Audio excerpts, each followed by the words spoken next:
completed. And then just 15 minutes later, we will be out of the approach ellipsoid. The approach ellipsoid is in the same family as the keep out sphere, but this time it is an imaginary three-dimensional ellipsoid around the space station. Vehicles outside the approach ellipsoid have to be on what we call a 24-hour safe free drift trajectory, and that means the spacecraft would not cross over that imaginary line for at least 24 hours, even if it lost all maneuvering capabilities.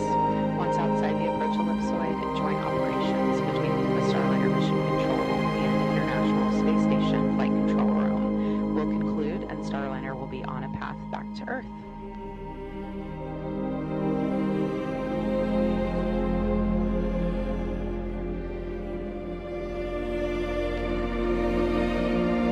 A few minutes ago, teams completed a final weather briefing to analyze weather predictions for the landing site at White Sands Space Harbor in New Mexico, and the weather continues to look good to support a landing later today.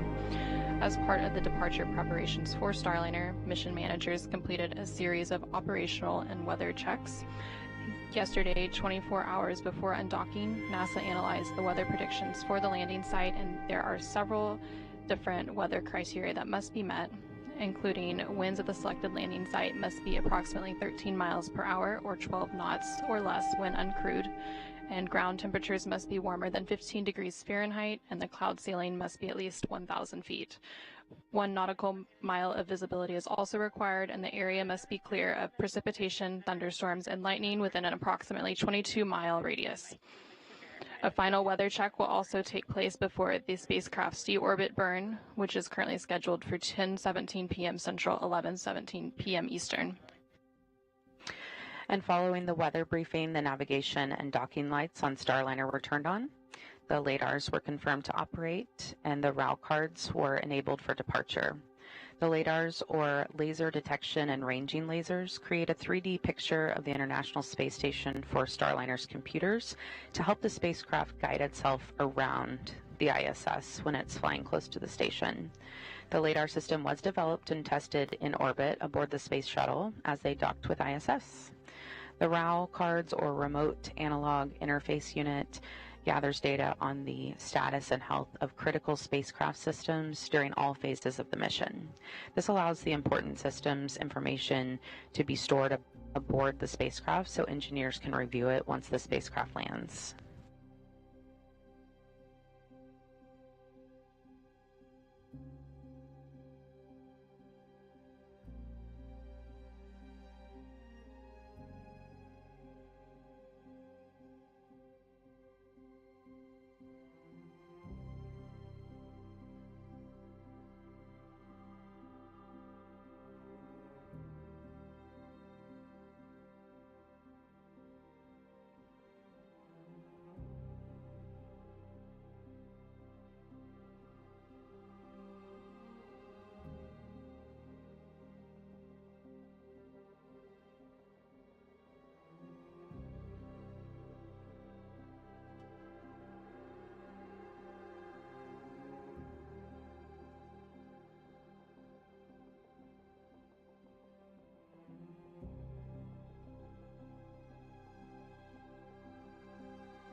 We're now just over 6 minutes away from the planned undocking at 5:04 p.m. Central. As we continue to stand by for Starliner's departure from the International Space Station, I'll hand it over to NASA's Rob Navius for an update from the International Space Station Flight Control Room.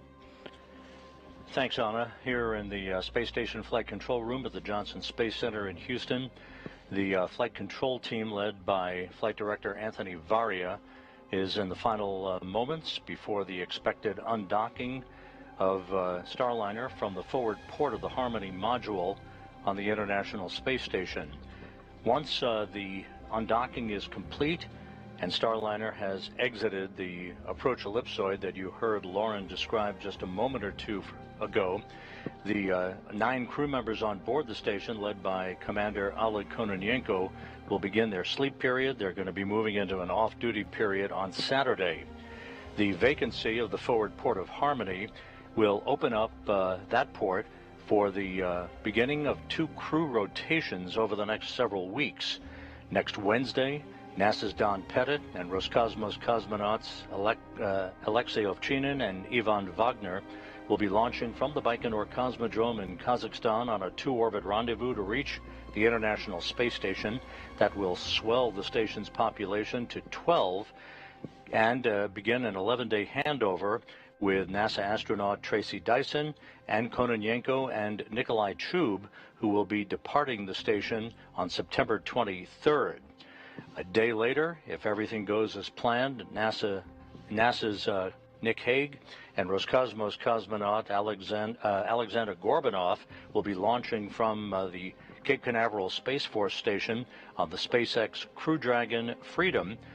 They will be a 2-man crew to reach the International Space Station and provide the orbital Uber, if you will, for Butch Wilmore and Suni Williams to come home on next February, with Wilmore and Williams completing what is expected to be about a 262-day mission. Meanwhile, the Crew 8 crew, Matt Dominic, Mike Barrett, Jeanette Epps, and Alexander Grebenkin, are in the final weeks of their mission on board the station. They are planning to depart after a 5-day handover with Hague and Gorbanov. That handover will lead the way for a departure on or around October 1st. The Crew 8 crew will then be coming home to bring the station back to its complement of 7 crew members. So with that, we're about 3.5 minutes away from the planned undocking of Starliner. We'll be watching carefully. It will take about 21.5 minutes from undocking for Starliner to exit the approach ellipsoid that you heard Lauren describe a moment ago. That's that 2.5 mile long by 1.2 mile wide corridor, if you will, the neighborhood of the International Space Station. So we'll be following along as Starliner begins its journey home and a landing at midnight Eastern Time at the White Sands Space Harbor in New Mexico. With that, we'll turn it back to you, Anna, in the Starliner control room. Station Houston, Space to Ground 2 for Starliner undock status.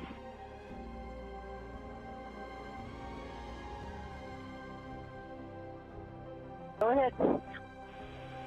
ISS and Starliner flight control teams remain go for an on-time undock at 22:04.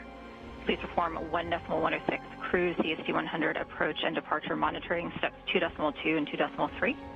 Verbally call Houston when physical step is confirmed.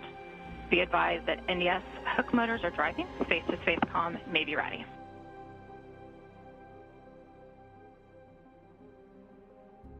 ISS crew copies, ready for undock monitoring.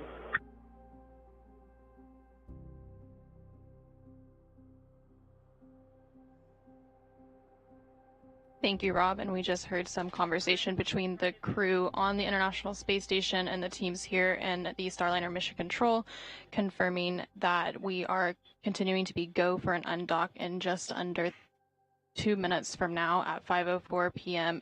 Central, 6:04 p.m. Eastern. We are standing by for the command of the undock ATP or authority to proceed.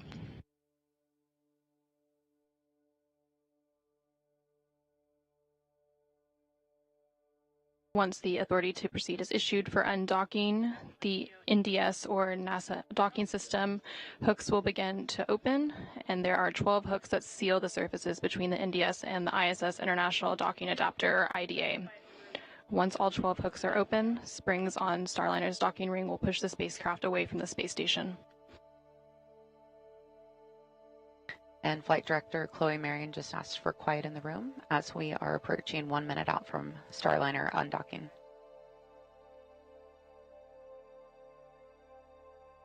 And we just heard confirmation that the umbilicals are retracting and hooks are beginning to drive.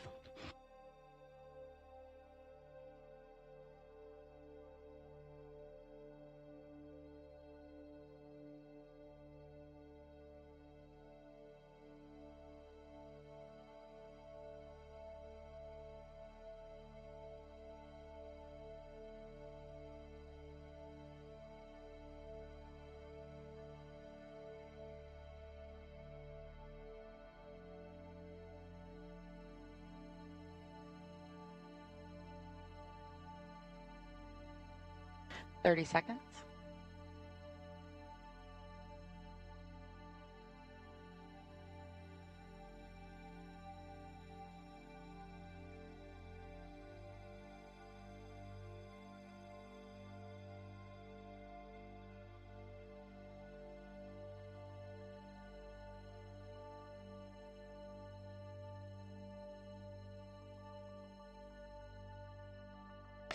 Separation confirmed. Starliner is now backing away from station and starting its return to Earth. Starliner's thrusters will then complete 2 short firings to gradually increase the separation speed to help the spacecraft carefully move away from the orbiting lab. The vehicle is now about 2 meters away from the International Space Station. At the time of undocking, Starliner and the International Space Station were flying approximately 260 statute miles over central China.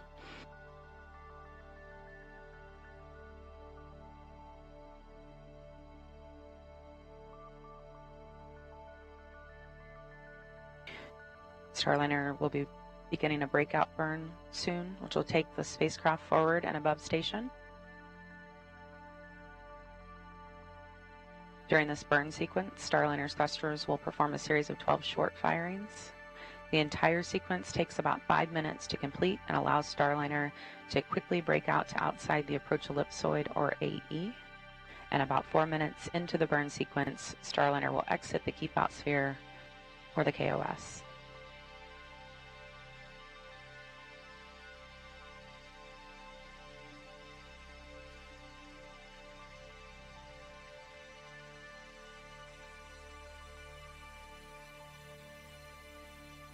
And you can see those thrusters firing there on the left of your screen as Starliner backs away from space station. And we are now just at 35 meters away from the International Space Station. We saw a good first burn. Houston, ISS thrusters enabled. Confirmation, all 27 jets have fired. Houston copies, ISS thrusters enabled. And you're seeing the light show there on your screen.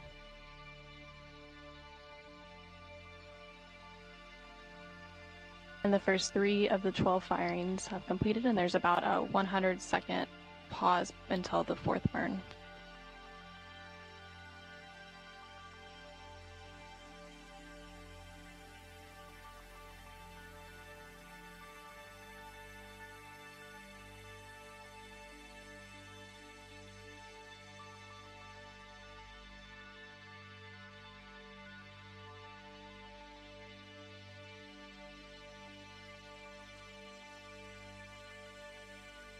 Starliner is about 60 meters away.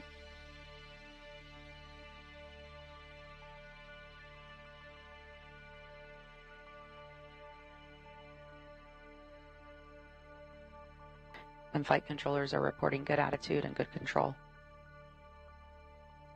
We are standing by for the 4th of the 12 burns in the series of firings as part of the breakout burn. As a reminder, the entire sequence will take about 5 minutes to complete. About 4 minutes into the sequence, Starliner will cross what is known as the keep-out sphere. The keep-out sphere is an imaginary 200-meter sphere centered on the space station. We are 15 seconds away from the 4th burn in the series of 12.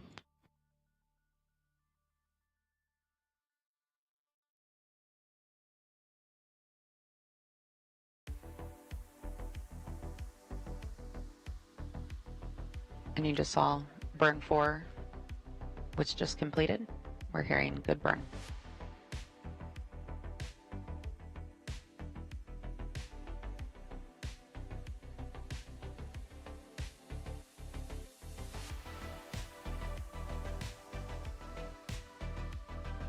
And the 5th burn in that sequence of 12 just completed, and it was a good burn.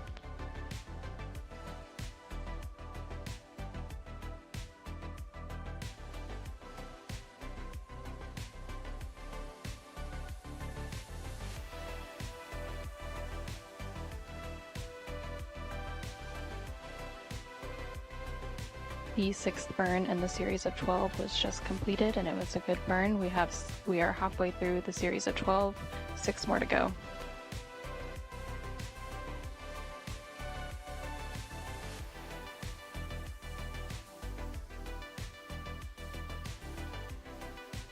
You might be able to see some of those lights on the front of Starliner, a red and a green and a white. Those indicate the different sides of Starliner, and they're used by the ISS crew to watch Starliner move away from the ISS along the undocking axis. And we just heard good confirmation of both burns 7 and 8 completed. Starliner undocked approximately 5 minutes ago and has just a handful of short firings left in its breakout burn, and it is now about 150 meters away from the International Space Station. And we heard confirmation of a good burn 9, 3 more to go.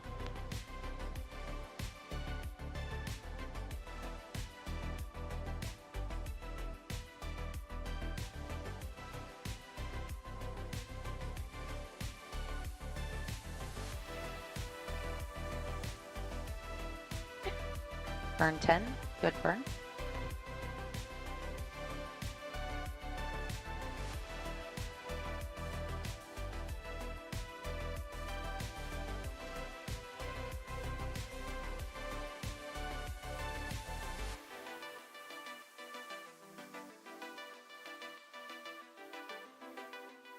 We have one more burn to go, but they have confirmed that Starliner has crossed the Keep Out Sphere, or the KOS, which is an imaginary 200-meter sphere centered on the International Space Station that helps flight controllers here on the ground monitor the arrival and departure of visiting vehicles. Station Houston, Space to Ground 2. Starliner has exited the Keep Out Sphere.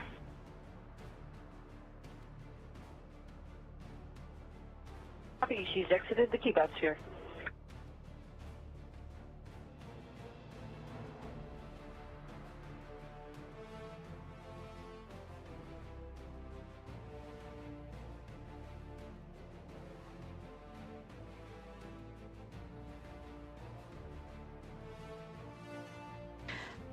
A reminder, this automated breakout sequence was chosen to use Starliner's forward thrusters, which have remained nominal during this flight.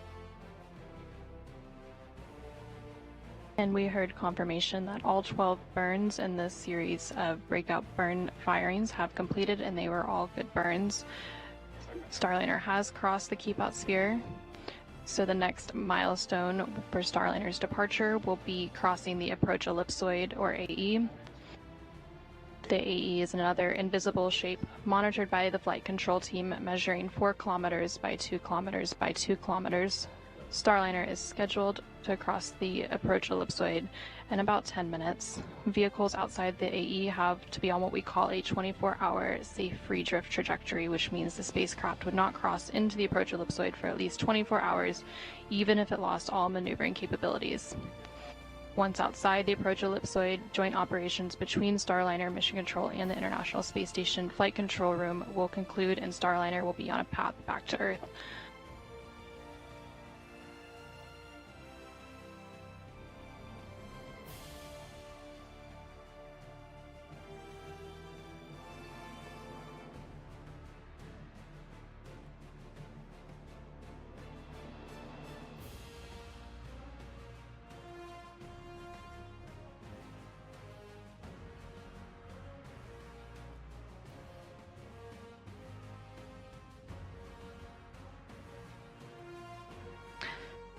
We're now taking a look from the VESTA system, which stands for Vision-Based Electro-Optical Sensor Tracking Assembly.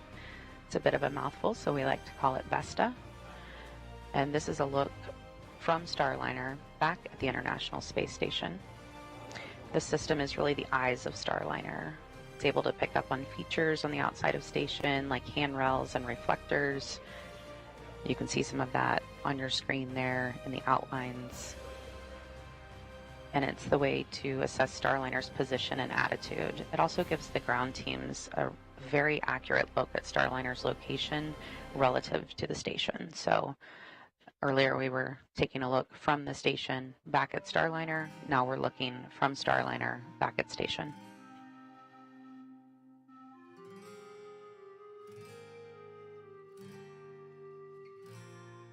We're just under 10 minutes away from the AE exit, so in the meantime, we will check back in with NASA's Rob Navius in the International Space Station Flight Control Room. Rob? Thank you, guys. Flight Dynamics has reported that Starliner is on a perfect trajectory backing away from the International Space Station and opening a rate of about 13.5 statute miles per rev. At the time of the deorbit burn at 10:17 and 13 seconds p.m. Central Time later this evening, the vehicle will be about 56 statute miles away from the International Space Station. That deorbit burn, by the way, will be a 59-second burn to slow Starliner down by 129.9 meters per second, a 4 OMAX burn. OMAX, the acronym for the Orbital Maneuvering and Attitude Control System, thrusters and jets on the Starliner spacecraft that will enable Starliner to begin to drop out of orbit for its intended southwest to northeast trajectory across the Pacific Ocean, across Baja California, and heading towards its landing at the White Sands Space Harbor in New Mexico. With the forward port of Harmony now vacant, that sets the stage, as I mentioned a few minutes ago, for the start of a couple of crew rotations that are coming up. Down at the Baikonur Cosmodrome in Kazakhstan, Don Pettit of NASA and Roscosmos cosmonauts Alexei Ovchinin and Ivan Wagner and their backups are in the final stages of their preparations for launch next Wednesday. Their Soyuz 2.1A booster and the Soyuz MS-26 spacecraft that they will ride to orbit. That vehicle will roll out to the launch pad in Baikonur on Sunday, and then final preparations will lead them to a launch next Wednesday at 11:23 a.m. Central Time, heading for a two-orbit, 3-hour, 10-minute journey to dock to the International Space Station's Rassvet module. Now, that forward port on Harmony that was just vacated by Starliner's departure will be the port of call for NASA astronaut Nick Hague and Roscosmos cosmonaut Alexander Gorbanov, and their launch no earlier than September 24th on the SpaceX Dragon Freedom spacecraft off of Launch Complex 40 at the Cape Canaveral Space Force Station. That will be about a 30-hour transit for those two crew members to reach the International Space Station and the automated docking to the forward port of Harmony.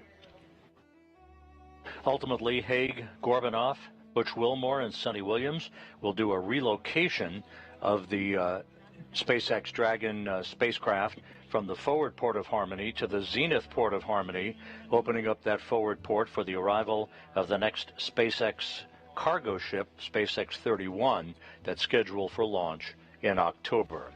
So a lot of activities lying ahead for the space station crew. The crew aboard the International Space Station soon will begin its sleep period and an off-duty day on Saturday, while the activity shifts over to the White Flight Control Room down the hall, as they are in a shift handover right now. Flight Director Rick Henfling will be taking over shortly to supervise entry and landing operations, and the team over there will be monitoring the progress of Starliner as it moves to its deorbit position about 56 statute miles away from the International Space Station. With that, we'll turn it back to the White Ficker and Anna and Lauren.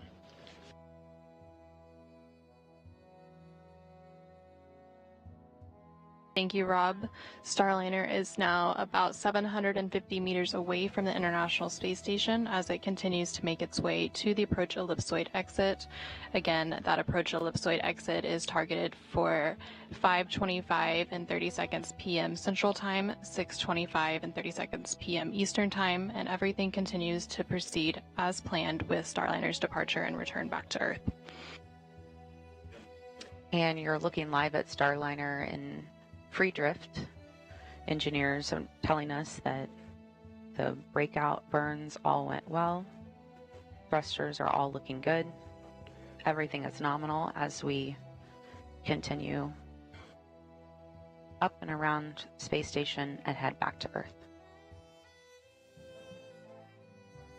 Again, Starliner undocked just a short while ago from the International Space Station at 5:04 p.m. Central, 6:04 p.m. Eastern, as the space station and Starliner were flying approximately 260 statute miles over central China. And shortly after that physical separation, Starliner's thrusters completed 2 short firings to gradually increase the separation speed and help the spacecraft carefully move away from the orbiting laboratory as part of the separation burns. And then Starliner began the breakout burn, which was a series of 12 short firings, which allowed the spacecraft to quickly move outside the keep-out sphere, and it is now approaching the approach ellipsoid exit.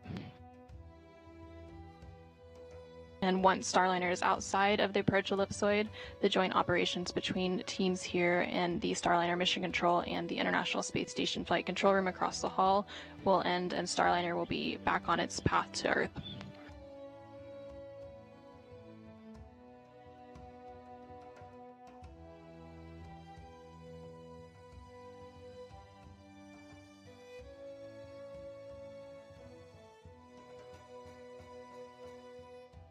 We are about 6 minutes away from that approach ellipsoid exit, and Starliner is now about 900 meters away from the International Space Station, traveling at a rate of 1.2 meters per second.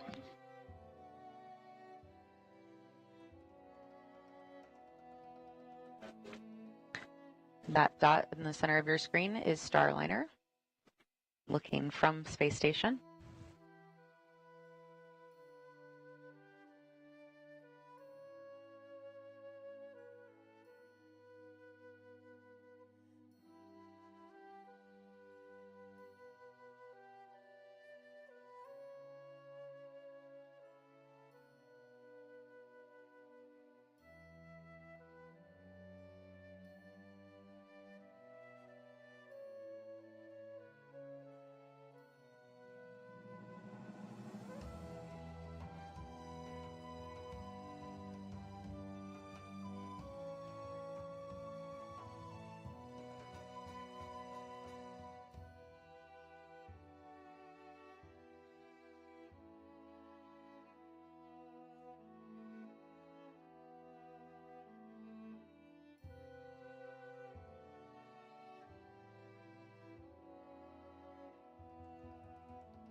We are now about 5 minutes away from the approach ellipsoid exit. Starliner undocked from the International Space Station about 16 minutes ago at 5:04 p.m. Central, 6:04 p.m. Eastern. Starliner is now just over 1,000 meters away from the International Space Station.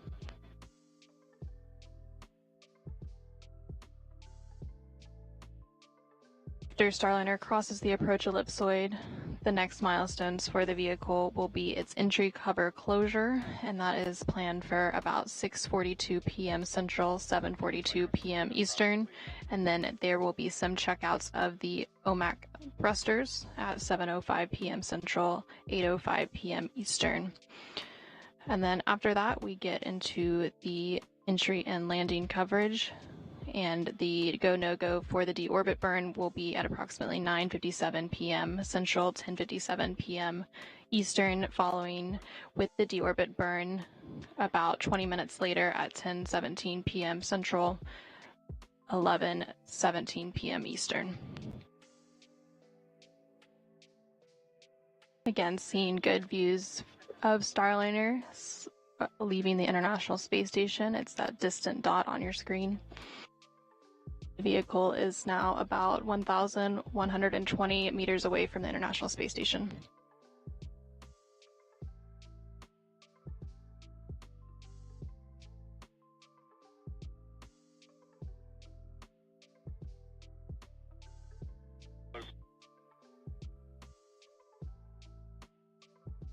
And we just heard confirmation that Starliner is out of the approach ellipsoid.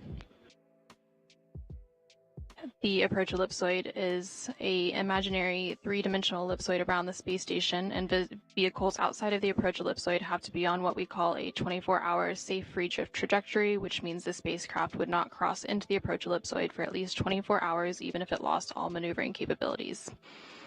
Now that Starliner is outside of the approach ellipsoid, joint operations between the Starliner Mission Control and International Space Station Flight Control Room will conclude, and Starliner is now on a path back to Earth.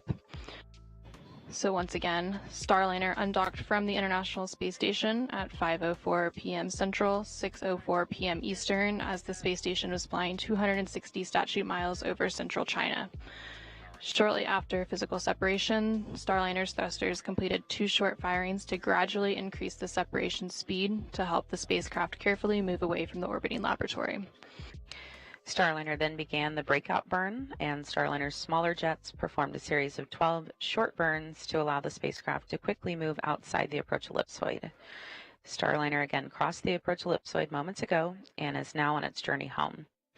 The next milestones for Starliner ahead of its deorbit burn, targeted for 10:17 p.m., include closing the entry cover, and conducting checkouts of the OMAX, or the orbital maneuvering and attitude control thrusters. Those are the bigger jets on Starliner.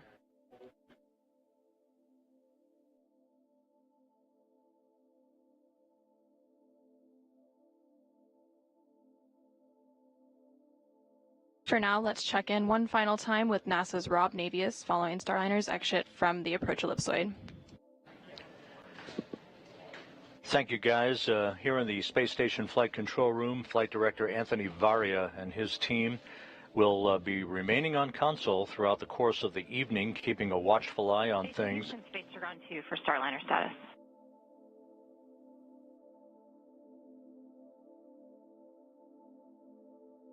Go ahead.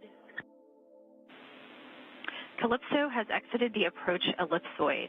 Sunny, we are ready for RWS teardown when you are.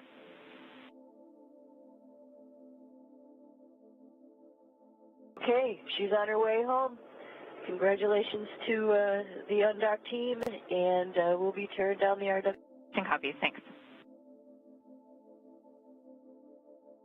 Spacecraft communicators are here in the Station Flight Control Room talking to Suni Williams, our National Space Station. The Starliner is perfect trajectory, moving well away from the International Space Station for its deorbit burn at 10:17 and 13 seconds p.m. this evening. Once again, that'll be a 59-second burn of the 4 orbital maneuvering and attitude control system jets on the Starliner spacecraft to slow Starliner down by 129.9 meters per second, allowing it to drop out of orbit to begin its descent back into the Earth's atmosphere, and a landing just about midnight Eastern Time, 11 p.m. Central Time, give or take a few seconds, at the White Sands Space Harbor in New Mexico. With that, the space station team will begin to turn its attention to the next major activity. That will be the launch out of the Baikonur Cosmodrome in Kazakhstan on Wednesday of NASA's Don Pettit and Roscosmos cosmonauts Alexei Ovchinin and Ivan Wagner on the Soyuz MS-26 spacecraft that will increase the station's population from 9 to 12, and the beginning of a busy several weeks of crew rotations on the International Space Station, leading to the start of Expedition 72. So with that, we're going to call it a day here in the Space Station Flight Control Room, turn it back to you guys in the white Flight Control Room down the hall. All right, thank you very much, Rob. Starliner is now on its way back home to Earth and has about a 6-hour journey ahead of landing. We are targeting again around 11 o'clock Central, midnight Eastern for that landing at White Sands Space Harbor in New Mexico. We will resume live coverage of Starliner's deorbit entry and landing beginning at 9:50 p.m. Central, 10:50 p.m. Eastern. Until then, thank you for joining us for Starliner's undocking and departure from the International Space Station. This is Mission Control Houston.